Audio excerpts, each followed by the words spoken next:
প্রিয় দর্শক মন্ডলী, আল্লাহ পাক রব্বুল আলামিন আপনাদের দোয়ায় আমাকে ভালো রেখেছেন। আলহামদুলিল্লাহ, আমিও আশা করি আপনাদের আল্লাহ পাক রব্বুল আলামিন ভালো রেখে দিয়েছেন, সুস্থ রাখে। আমি আজকের ফিরে একটা নদীর কিনারা ঘাটে আসলাম। দেখতে পাচ্ছেন জোয়ার নেমে যাচ্ছে, ভাটা নেমে যাচ্ছে, ভাটা ভাটা চলছে। আর এই যে তাবিজটা করতে এসেছি, এই যে তদবিরটা করতে এসেছি, এর দরকারি ভাটা লেবে যাওয়া। কারণ এই যে তদবিরটা করতে এসেছি, একটা মহিলা আমাকে দিয়েছে তদবিরটা করার জন্য। তার স্বামী একটা অবৈধ সম্পর্ক করে অন্য একটা মহিলার পিছনে পড়ে গিয়েছে, অন্য একটা মহিলার পিছনে পড়ে গিয়েছে।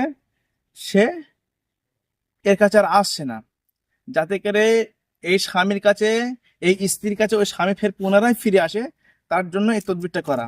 আর এই তদবিরটা করতে গেলে জোয়ার জোয়ার হলে হবে না, ভাড়া প্রয়োজন। কেননা ওর স্বামী চলে গিয়েছে, ফিরে আনার জন্য, যাতে করে ভাটা পানি নিচে নেমে যাচ্ছে, যাতে করে আবার ওই স্বামী যেন অন্য যে মহিলার কাছে গিয়েছে তাতে ফিরে যেন আবার ওই স্বামীর কাছে, এই স্ত্রীর কাছে চলে আসে। তার জন্য এই ভাটাওয়ালা নদীর প্রয়োজন, অর্থাৎ এই ভাটা, জোয়ারের থেকে ভাটা প্রয়োজন, ভাটাওয়ালা পানি।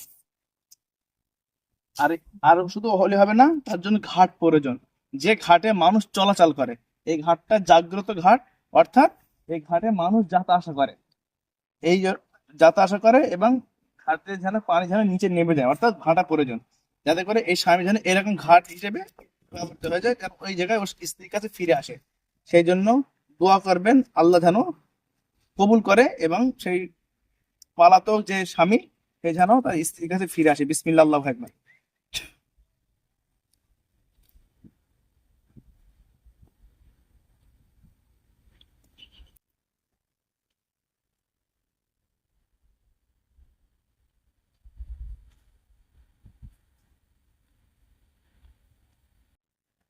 এটা আতর লাগিয়ে দিলাম।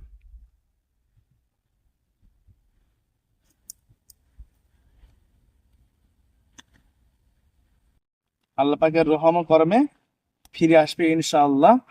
দিয়ে এই ঘাটের এই জায়গাটায় পুঁতে দিতে হবে, অথবা এই জায়গা ফেলে দিতে হবে, যাতে করে ফিরে আসে। বিসমিল্লাহ, আল্লাহ, বিসমিল্লাহ, আল্লাহ।